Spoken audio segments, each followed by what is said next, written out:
কোথা সে মুসলমান, কোথা সে মুসলমান।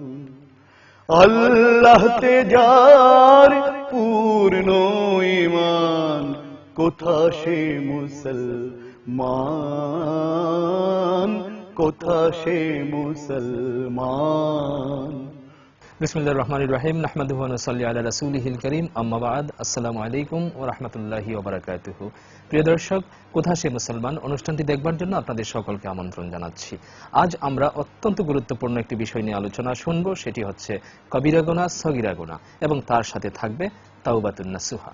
এই বিষয়ে আলোচনা পেশ করবার জন্য স্টুডিওতে আমাদের সাথে আছেন ঢাকা বিশ্ববিদ্যালয়ের আরবি বিভাগের অধ্যাপক ডক্টর মোহাম্মদ আব্দুল কাদের।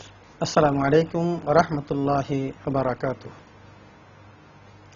প্রিয় দর্শক, আলোচনায় যাবার আগে আমরা পবিত্র কুরআন মজিদ থেকে তেলাওয়াত শুনে আসব। আউযু বিল্লাহি মিনাশ শাইতানির রাজীম। বিসমিল্লাহির রহমানির রহিম। ইন্নাল্লাহা লা ইয়াগফিরু আন ইউশরাকা বিহি ওয়া ইয়াগফিরু মা দুনা যালিকা লিমান ইয়াশা।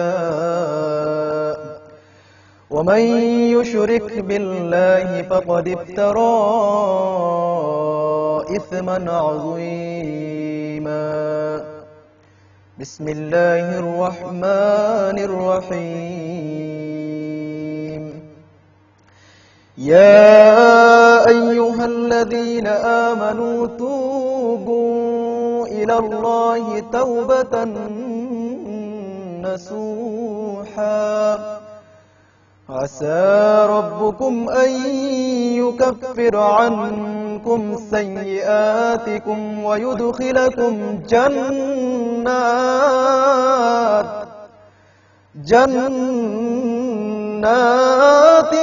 تجري من تحتها الأنهار يوم لا يخزي الله النبي والذين آمنوا معه نورهم يسعى بين أيديهم وبأيمانهم يقولون ربنا أتمم لنا نورنا واغفر لنا إنك على كل شيء قدير.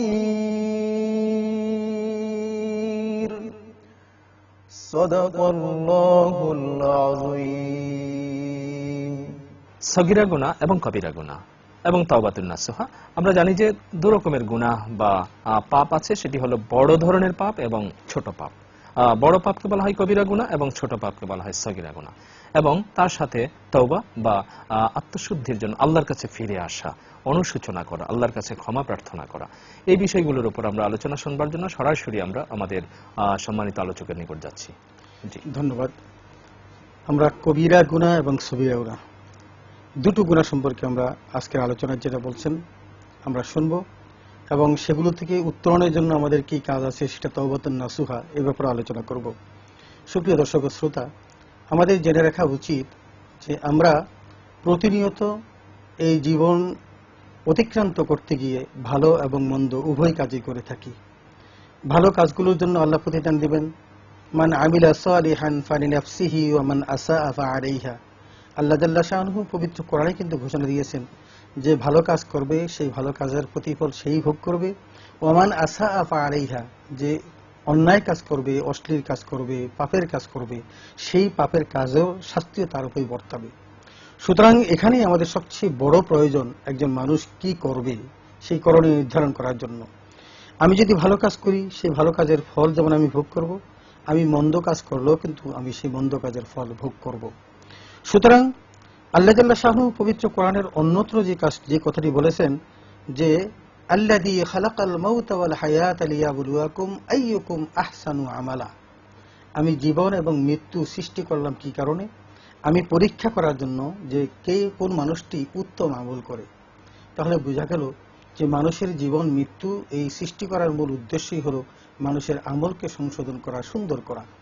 একজন মানুষ যদি সুন্দর আমল করে সেই সুন্দর আমলের বিনিময়ে মানুষটি যেমন জান্নাত পাবে, মান আমিলা সালিহান ফালিনাফসি, অন্যত্র যদি সেই পাপের কাজ করে সেই পাপের জন্য তাকে কিন্তু শাস্তি ভোগ করতে হবে এবং জাহান্নামের অনাদি অনন্তকাল জাহান্নামের আগুনে জ্বলতে হবে। সুতরাং পৃথিবীর এমন কোনো মুসলমান নেই, মুমিন নেই, মুত্তাকি নেই যাদের অন্তরে এই পোষণ না আছে যে আমি জান্নাতে যেতে চাই, আমি জাহান্নামে যেতে চাই না। সুতরাং জাহান্নাম এবং জান্নাত এবং জাহান্নাম যেহেতু দুটো আলাদা জিনিস এবং দুটোর যে গুণাবলী সেটাও যেহেতু একেবারেই আলাদা, একটা হলো অনাদি অনন্তকালের সুখের স্থান, আরেকটা হলো অনাদি অনন্তকালের দুঃখের স্থান, কঠিন অবস্থা যেখানে। আমরা সরাসরি যদি কবিরা গুনাহ চলে যাই, কবিরা গুনাহতে সেই জন্য বলছি যে এই জন্য আমাদের এই আমলটাকে পরিশুদ্ধ করার জন্য আমাদের রাস্তাটা আমাদেরকে আল্লাহ জাল্লা শাআনহু বাতিয়ে দিয়েছেন যে তুমি সবসময় ভালো কাজের মধ্যে থাকো। কিন্তু অন্যত্র আমরা দেখি আল্লাহ তাআলা শাআনহু আরেকটা জায়গায় বলেছেন, ইন তাজতানিবু কাবাইরাল ইসমি মা তুনহানু আনহু নুকাফির আনকুম সাইয়্যাতিকুম ওয়া নুদখিলুকুম মুদখালান কারীমা। এখানে দেখেন কত চমৎকার ভাবে আল্লাহ জাল্লা শাআনহু বলছেন যে যেগুলো তোমাকে নিষেধ করা হয়েছে সেই সমস্ত নিষেধ কবিরা গুনাহগুলো থেকে যদি তুমি নিজেকে বাঁচিয়ে রাখতে পারো, পরহেজ করতে পারো, যদি সেগুলো থেকে নিজেকে উত্তরণ ঘটাতে পারো, তাহলে নুকাফির আনকুম সাইয়্যাতিকুম, আমি তোমার ছোট ছোট পাপগুলোকে ক্ষমা করে দেব। সুবহানাল্লাহ। ওয়া নুদখিলুকুম মুদখালান কারীমা, আর এর বিনিময়ে আমি তোমাকে আমার সম্মানিত স্থানে তোমাকে প্রবেশ করাবো। তাহলে এই যে বড় জান্নাতে প্রবেশ বা কবিরা গুনাহ, কোনগুলোকে কবিরা গুনাহ? এই কবিরা গুনাহগুলোকে আমাদের জানতে হবে। কবিরাগুলোর মধ্যে যে বিভিন্ন রকমের কথা আছে, যা ইমাম আয-যাহাবী তিনি বলেছেন যে কবিরা গুনাহ 70টি। রাসূল আকরাম সাল্লাল্লাহু আলাইহি ওয়াসাল্লামের একটা হাদিসের মধ্যে এসেছে কবিরা গুনাহ 60টি। আল্লামা শফী তিনি যেখানে বলেছেন সেখানে তিনি কবিরা গুনাহ বলেছেন 126টি। এমনি ভাবে এক একজন এক এক রকম বলেছেন।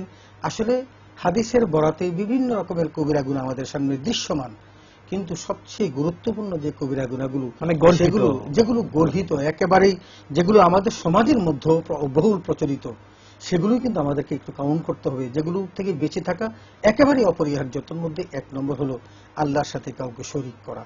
আমরা এই বিষয়গুলো দেখেছি, আল্লাহ অত্যন্ত গোসা হন যদি কেউ তার সাথে শরীক করেন। ইন্নাল্লাহা লা ইয়াগফিরু আন ইউশরাকা বিহি, আল্লাহ বলেন আল্লাহ কখনো তার সাথে যে শরীক করে তাকে ক্ষমা করবেন না। ওয়ালাকিন্নাল্লাহা ইয়াগফিরু যুনুবা জামিয়া, অথচ আল্লাহ সমস্ত গুনাহগুলো মাফ করবেন। এবং ইন্নাশ শিরকা লাযুলমুন আযীম বলে আল্লাহ বলেন যে বড় ধরনের জুলুম হলো আল্লাহর সাথে কাউকে শরীক করা। সুতরাং অর্থাৎ তিনি এক অদ্বিতীয়, তিনি জন্মগ্রহণ করেননি, কাউকে জন্ম দেননি। দেখেন সূরা ইখলাসের মধ্যে আপনি যে কথা বলছিলেন, সূরা ইখলাসের মধ্যে আল্লাহ কত সুন্দরভাবে বলেছেন, কুল হুয়াল্লাহু আহাদ আল্লাহুস সামাদ লাম ইয়ালিদ ওয়া লাম ইউলাদ ওয়া লাম ইয়াকুল লাহু কুফুয়ান আহাদ। একত্ববাদের কত চমৎকার দীক্ষা এখানে আছে। তাহলে যারা আল্লাহর একত্ববাদে বিশ্বাস করে না, সেটি হচ্ছে সবচেয়ে বড় কবিরা গুনাহ। সবচেয়ে বড় কবিরা গুনাহ আল্লাহ বিশ্বাস করেন না, আল্লাহ ক্ষমা করবেন না। যেমন ইহুদি, খ্রিস্টান, এরা কেন সঠিক ধর্ম থেকে বিচ্যুত হলো? কারণ ইহুদিরা আল্লাহর সাথে শরীক করেছে, উযায়রকে তারা তাদের আল্লাহর পুত্র হিসেবে সাব্যস্ত করেছে। অন্যদিকে খ্রিস্টানরা আল্লাহর সাথে ঈসা আলাইহিস সালামকে এবং মরিয়ম আলাইহিস সালামকে সাব্যস্ত করেছে, বলেছেন ঈসা আল্লাহর পুত্র, মরিয়ম এবং তার স্ত্রী হিসেবে তাকে সাব্যস্ত করে তারা সেখানে নাফরমানি করেছে, শিরক করেছে। এই জন্য ধর্ম থেকে তারা বিচ্যুত হয়ে গেছে। একমাত্র ইসলাম ধর্ম যারা ওয়াহদাহু লা শারীকা লা, আল্লাহকে এক এবং তার কোনো শরীক নেই বলে স্বীকার করে, এই স্বীকৃতি দিয়ে তারা একত্ববাদের উপর প্রতিষ্ঠিত থেকে। সুতরাং আমরা যদি জানলাম যে শিরক হচ্ছে এক নম্বর কবিরা গুনাহ, এটি করা যাবে না এবং এটি আল্লাহ ক্ষমা করবেন না। তারপরে দুই নম্বর কবিরাটা হলো যেমন মনে করেন কাউকে হত্যা করা। ওয়া ইয়াকতুল মুমিনান মুতাআম্মিদান ফাজাসাউ জাহান্নাম খালিদিনা ফিহা। আপনি দেখেন আল্লাহ তাআলা শাআনুহু স্পষ্ট বলেছেন, কেউ যদি কোনো মুসলমানকে, মুমিনকে যদি ইচ্ছাকৃতভাবে হত্যা করে ফাজাহান্নাম খালিদিনা ফিহা, তাহলে তার জন্য প্রতিদান হলো সে জাহান্নামের আগুনে অনন্ত কাল জ্বলবে। কেউ যদি বিনা কারণে অন্য কাউকে হত্যা করে, এটি বলা হয়েছে যে সেজন্য গোটা মানব জাতিকে হত্যা করলো, সেটা ফাকান্নামা আহিয়ান নাসা জামিয়া। যদি কেউ সমাজের মধ্যে সুপ্রতিষ্ঠিত করে কাউকে হত্যা করা থেকে বিরত থাকে, তাহলে সেজন্য গোটা সমাজের মধ্যে সে শান্তি প্রতিষ্ঠা করলো। এমনি ভাবে আমরা দেখি আজকাল যদি আমরা আমাদের এরপরে কয়েকটি কবিরা গুনাহ, যেহেতু সময়ের সংক্ষিপ্ততা আছে আমাদের, সেক্ষেত্রে আরেকটা কবিরা গুনাহ দেখেন যে আমরা সতী সাদী নারীর প্রতি কোন তহমত দেওয়া। আল্লাহ তাআলা বলেছেন তার প্রতি অপবাদ দেওয়া। আল্লাযীনা ইয়ারমুনা ইন্নাল্লাযীনা ইয়ারমুনাল মুহসানাতিল গাফিলাতিল মুমিনাত লুইনু ফিদ দুনিয়া ওয়াল আখিরাহ। যদি কেউ সতীসাধী নারীর প্রতি যারা অপবাদ আরোপ করে সে কোনো অপরাধী না, অথচ তাকে অপরাধী তাকে যদি সাব্যস্ত করে, অসৎ বলা হয় বা তারা খারাপ অসৎ বলা বলা হয়, হয়, তাকে খারাপ দুশ্চরিত্রা বলে যদি তাকে আখ্যায়িত করা হয়, তাহলে লড়াইও ফিদ দুনিয়া দেখুন ওয়াল তাহলে আখিরাহ। ইসলাম নারীদের মর্যাদা কোথায় স্থাপন করেছে। চমৎকার চমৎকার, সেই কথা তো অনেক অন্যদিকে জি, যাবে, অন্যদিকে আমরা যাবে, সেদিকে আমরা যাচ্ছি না। পাচ্ছি না, জি। তো সেটা হলো একজন সতীসাধী নারীর প্রতি যদি কেউ যদি কোনো অপবাদ অপবাদ আরোপ করে তাহলে সেটা একটা কবিরা গুনাহ। হ্যাঁ, তারপর এই কবিরা যদি গুনাহ আরো থেকে কয়েকটি বলেন। এমনি ভাবে যেমন সুদ খাওয়া, আর রাশি ওয়াল মুরতাশি কিলাহুমা ফিন্নার, রাসূল আকরাম সাল্লাল্লাহু আলাইহি ওয়াসাল্লাম সুদ দাতা এবং সুদ গ্রহীতা উভয়কে জাহান্নামী হিসেবে এবং আল্লাহ সাব্যস্ত বলছেন যে করেছেন, তারা যেন আমার এবং আমার রাসূলের বিরুদ্ধে যুদ্ধ ঘোষণা করলো। সুতরাং সুদ এত বড় জঘন্যতম অপরাধ যে এটা আল্লাহর সাথে যুদ্ধ এবং রাসূলের সাথে যুদ্ধ করার শামিল। সুতরাং এই সুদ খাওয়াটা এবং একটা- তার একেবারে সবচেয়ে কম যে মানে যে ইয়াটা পাপ বা পাপটা সেটি হচ্ছে সেটা বলা হলো হয়েছে যে আপন মায়ের সাথে আবার মায়ের সাথে জেনা খারাপ করার সম্পর্ক সম্পর্ক, স্থাপন খারাপ করা, সম্পর্ক। জি। সুতরাং এই জেনা থেকে বিরত থাকা, আপনার জেনাটাও কিন্তু একটা কবিরা গুনাহ। আপনি দেখেন জেনাটার মধ্যে আল্লাহ তাআলা শাহরু কত চমৎকার বলেছেন যে তোমরা লা তাকরাবুল ফাহিশাতা, তোমরা ফাহিশা বা জেনার ধারে কাছাকাছি কাছেও যেও যেও না। না। লা তাকরাবুজ জিনা ইন্নাহু কানা ফাহিশাতাও ওয়া মাকাতা, কারণ তুমি যদি জেনার কাছে নিকটবর্তী হও তাহলে জেনাটা হলো সবচেয়ে নিগৃহীত এবং সবচেয়ে খারাপ কাজ এবং খারাপ পথ, শুধু এই কাছে জি, আমরা আপনার কাছে আবারও ফিরবো ইনশাআল্লাহ। প্রিয় দর্শক, কোথা সে মুসলমান অনুষ্ঠান থেকে আমরা স্বল্প সময়ের বিরতিতে যাচ্ছি। বিরতির পর আপনারা আমাদেরকে সঙ্গ দেবেন এই প্রত্যাশা আমাদের রইল।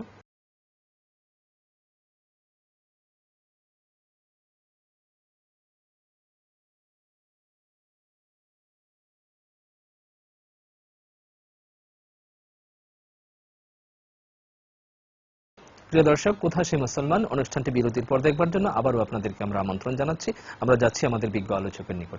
জি, আমরা এমনি ভাবে কবিরা গুনার যদি মাপকাঠিগুলো দেখি তাহলে দেখবো একের পর এক, যেমন যুদ্ধের ময়দান থেকে যদি পালিয়ে এখন আসা। যুদ্ধ ময়দানে বেরিয়ে আসা, পলায়ন করা, সেটাও একটা কবিরা এটা কিন্তু গুনাহ। প্রচলিত অর্থ। হ্যাঁ, প্রচলিত যে অর্থ। রাষ্ট্র কিন্তু এটা ক্যাপিটাল পানিশমেন্ট দেয়, ক্যাপিটাল পানিশমেন্ট দেয় যদি কেউ এরকম যুদ্ধের ময়দান থেকে চলে চলে আসে, বেরিয়ে আসে। এটা তখন রাসূল আকরাম সাল্লাল্লাহু আলাইহি ওয়াসাল্লামের যুগেও ছিল, এখনো কিন্তু সেটা বলবৎ আছে, এখনো কিন্তু এটা বাদ যায়নি, প্রচলিত নিয়ম তারপর অনুসারে পিতামাতার এখনো অবাধ্য শাস্তি হয়। হওয়া। এবং পিতামাতার অবাধ্য হয়। দেখেন আল্লাহ তাআলা শাহরু অত্যন্ত কঠিন ভাষায় বলেছেন যে তোমরা ফালা তানহারহুমা ওয়া কুল লাহুমা কাওলান কারীমা, বাবা মাকে ধমক দিবে না, তাদের সাথে খারাপ আচরণ করবে না, তাদের সাথে কটু কথা বলবে না, এমন কোনো আচরণ তাদের সাথে করবে না যাতে করে তারা উপশব্দ উচ্চারণ করে। ফালা তাকুল লাহুমা বিরক্তিকর উপশব্দটিও তোমরা উচ্চারণ করবে না। এটাও তুমি তার সাথে করবে না।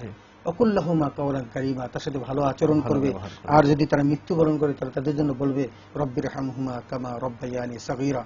এমনি ভাবে মিথ্যা বলা দেখেন জঘন্যতম অপরাধ। জি। আসসাদকু ইনজি ওয়াল কিযবু ইহলিক, রাসূল বলেন সকল পাপের যে সমস্ত পাপের মূল হচ্ছে মিথ্যা উম্মুল কাবায়ের হলো, সমস্ত কবিরার মূল হলো এই মিথ্যা মিথ্যা কথা বলা। বলা। কোন মানুষ যদি মিথ্যা পরিহার করতে পারে তিনি 99% পাপ থেকে নিজেকে বাঁচিয়ে মুক্ত রাখতে রাখতে পারবেন। পারবেন। এই হলো কবিরা গুনাহগুলো। এরকম অসংখ্য কবিরা গুনাহ আছে।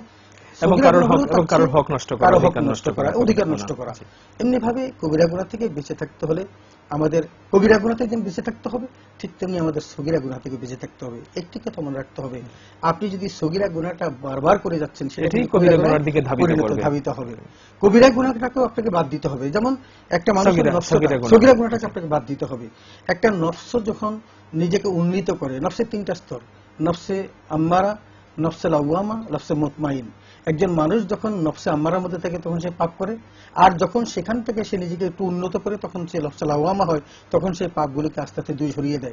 এমনকি নফসে মুতমাইন যখন তার মধ্যে প্রতিষ্ঠিত হয় তখন তার কাছে সামান্য সূক্ষ্মাতি সূক্ষ্ম একটি সগীরা গুনাহ তার কাউন্টেবল হয় এবং সেইটাকে নজরে রেখে ওটাকে সে পরিহার করার চেষ্টা করে। সুতরাং কারো প্রতি অন্যায় দৃষ্টি দেওয়া, কারো ক্ষতি করার চেষ্টা করা, কাউকে গালি দেওয়া, কারো প্রতি কুনজরে তাকানো, তার ক্ষতি করার জন্য লেগে যাওয়া, এই সমস্ত বিষয়গুলোকে আমাদের পরিহার করতে পারলেই আমরা ব্যাপক সগীরা গুনাহ থেকে আমরা নিজেকে নিবৃত্ত করতে পারবো। এমনকি রাসূল আকরাম সাল্লাল্লাহু আলাইহি ওয়াসাল্লাম বলেছেন যে ব্যক্তি কবিরা গুনাহ থেকে বেঁচে থাকার চেষ্টা করেন, আল্লাহ তাআলা শানু নিজেও বলেছেন যদি কেউ কবিরা গুনাহ থেকে নিজেকে বাঁচিয়ে রাখেন আল্লাহ তাআলা তার সগীরা গুনাহগুলোকে মাফ করে দেন এবং তাকে জান্নাতবাসী করে দেন। সুবহানাল্লাহ। সুতরাং আমাদের মনে রাখতে হবে এই কবিরা এবং সগীরা, বিশেষ করে কবিরা গুনাহ থেকে যদি বাঁচতে হয় তাহলে আপনাকে তওবাতুন নাসুহা করতে হবে। আল্লাহ কোরআনে হাকিম বলেন ইয়া আইয়ুহাল্লাযীনা আমানু তুবু ইলাল্লাহি তাওবাতান নাসুহা আসা রাব্বুকুম আন ইউকাফির আনকুম সাইয়্যাতিকুম ওয়া ইউদখিলুকুম জান্নাতিন তাজরি মিন তাহতিহাল আনহার। এখানেও আল্লাহ জাল্লা শানু বলেছেন হে ঈমানদারগণ তোমরা আল্লাহর কাছে তওবাতুন নাসুহা করো। যদি তোমরা তওবা নাসুহা করতে পারো, আশা রব্বুকুম আশা করা আইয়ুকাফিরা যায়। আনকুম সাইয়্যাতিকুম, তাহলে আল্লাহ জাল্লা শানুহু তোমাদের সমস্ত পাপগুলোকে তিনি মার্জনা করে দিবেন। ওয়া ইয়াদখুলুকুম জান্নাতিন তাজরি মিন তাহতিহাল আনহার, তোমাদেরকে জাহান্নাম থেকে মুক্ত করবেন। সুতরাং আসুন আমরা আচ্ছা, তওবা বলতে আমরা কি বুঝবো? আমরা তাহলে? তওবা করতে ফিরে আসা। জি। তওবা শব্দটির মূল অর্থ হলো ফিরে আসা। তবে তওবাতুন নাসুহার 3টা শর্ত আছে। 1 নম্বর শর্ত হলো সেই যেই পাপটি অতীতে করা হয়েছে সেটাকে ঘৃণা করা। যেই পাপটি করা হয়েছে 2 নম্বর হলো তার জন্য লজ্জিত হওয়া। 3 নম্বর হলো এই পাপটি জীবনে আর করব না, এই সংকল্প প্রতিশ্রুতি ব্যক্ত করা। প্রতিশ্রুতি ব্যক্ত করা। এই 3টি এখন আমি যদি শর্তযুক্ত পাপও করি, তওবাও করি, তাহলে তো হচ্ছে না, তাহলে বেটে। তওবা নাসুহা শর্ত হলো পূরণ না। হচ্ছে না। এবং তওবা নাসুহা যদি না হয় তাহলে আপনার পাপ আপনার থেকে মোচন হলো না। রাসূল আকরাম সাল্লাল্লাহু আলাইহি ওয়াসাল্লাম বলেছেন, আত্তাইবু মিনাজ যামবি কামান লা যামবা লাহু। একজন মানুষ যদি পাপ থেকে ফিরে আসে তাহলে তিনি এমন পবিত্র হন যে মনে হয় যেন তার কোনো পাপ নেই। এমনকি অন্যত্র রাসূল আকরাম সাল্লাল্লাহু আলাইহি ওয়াসাল্লাম বলেছেন, একজন তওবাকারী তিনি নবজাত শিশুর মতো নিষ্পাপ হয়ে ফিরে আসেন। সুবহানাল্লাহ। সুতরাং আমাদের প্রত্যেকের মনে রাখতে হবে যে কবিরা গুনাহ থেকে বেঁচে থাকার জন্য একমাত্র অবলম্বন হলো তওবাতুন নাসুহা।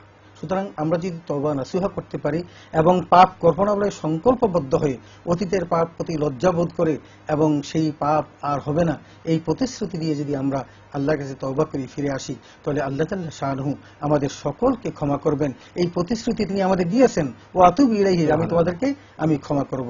এবং বলছেন, লা তাকনাতু মির রাহমাতিল্লাহ, তোমরা আমার রহমত থেকে নিরাশ হও না, কারণ আমি আল্লাহ জাল্লা শানুহু তোমার পাহাড় পরিমাণ পাপকে আমি ক্ষমা করে দিতে পারি। তো আপনাকে অনেক ধন্যবাদ। প্রিয় দর্শক, আমরা অত্যন্ত গুরুত্বপূর্ণ আলোচনা শুনছিলাম যে কবিরা গুনাহ, সগীরা গুনাহ এবং তাওবাতুন নাসুহা প্রসঙ্গে। আমরা প্রতিশ্রুতিবদ্ধ হব আল্লাহ রাব্বুল আলামিনের দরবারে যে আমরা কবিরা গুনাহ এবং সগীরা গুনাহ কোনো গুনাহই আমরা করব না, এবং আমরা আল্লাহ রাব্বুল আলামিনের হুকুম আহকাম আমরা মেনে চলব। এবং আমরা যদি মনের অজান্তে ইচ্ছার বিরুদ্ধে বাইরে আমরা যদি পাপ করেই ফেলি, সাথে সাথে আমরা ফিরে আসব, যেমনটি আল্লাহ বলেছেন যে তুবু ইলাল্লাহি ওয়া তাওবাতুন নাসুহা, যে তোমরা তাওবা করো, এমন তাওবা যে তাওবাটি হচ্ছে তাওবাতুন নাসুহা বা বিশুদ্ধ তাওবা। তারপরও আল্লাহ রাব্বুল আলামিন তার প্রিয় রাসূল সাল্লাল্লাহু আলাইহি ওয়াসাল্লামের মাধ্যমে আমাদেরকে জানিয়েছেন, নবীজি বলেছেন যে কিয়ামতের দিন যার বিচার শুরু হবে বুঝতে হবে তার রেহাই নেই। সুতরাং আমরা আল্লাহর দরবারে মোনাজাত করব যে হে রাব্বুল আলামিন, তুমি আমাদের বিচার করবে না, তুমি আমাদেরকে তোমার ক্ষমা গুণে, তুমি গাফফার, তুমি রাহমান, তুমি রাহিম, সেই সমস্ত গুণের খাতিরে তুমি আমাদেরকে মার্জনা করে দিবে। আসুন আমাদের প্রিয় কবি, জাতীয় কবি কাজী নজরুল ইসলাম যেমন ভাবে আল্লাহ রাব্বুল আলামিনের দরবারে মোনাজাত করেছেন যে রোজ হাসরে আল্লাহ আমার করুণা বিচার, এই মোনাজাতটি দিয়ে আজকের মতো আমরা কোথাসী মুসলমান অনুষ্ঠান থেকে আমরা বিদায় নেব। আল্লাহ রাব্বুল আলামিন আমাদের সকলকে ইসলামের উপর অধিষ্ঠিত রাখুন, আমিন। রোজ হাসরে আল্লাহ আমার করুণা বিচার, আল্লাহ করুণা বিচার। রোজ হাসরে আল্লাহ আমার করুণা বিচার, আল্লাহ করুণা বিচার। বিচার চাহে না তবু দয়া চাহে গুনাহগার, আল্লাহ করুণা বিচার, আল্লাহ করুণা বিচার। আমি জেনে শুনে জীবন ভরে দোষ করেছি ঘরে পরে, আমি জেনে শুনে জীবন ভরে দোষ করেছি ঘরে পরে। আশা নাই যে যাব তোরে বিচারে তোমার, আল্লাহ করুণা বিচার, আল্লাহ করুণা বিচার। রোজ হাসরে আল্লাহ আমার করুণা বিচার, আল্লাহ করুণা বিচার। বিচার যদি করবে কেন রহমান নাম নিলে, ওই নামের গুণে তোরে যাব কেন এ জ্ঞান দিলে দিন ভিখারি হয়ে আমি ভিক্ষা যখন চাইব স্বামী দিন ভিখারি হয়ে আমি ভিক্ষা যখন চাইব স্বামী শূন্য হাতে ফিরিয়ে দিতে পারবে না কো আর আল্লাহ করোনা বিচার রোজ হাসরে আল্লাহ আমার করোনা বিচার আল্লাহ করোনা বিচার বিচার চাহে না তব দয়া চাহে গুনাহগার আল্লাহ করোনা বিচার আল্লাহ করোনা বিচার আল্লাহ করোনা বিচার আল্লাহতে যার পূর্ণ ঈমান কোথা সে মুসলমান কোথা সে মুসলমান আল্লাহতে যার পূর্ণ ঈমান কোথা সে মুসলমান কোথা সে মুসলমান কোথা সে আরি অভেদ যাহার জীবন মৃত্যু জ্ঞান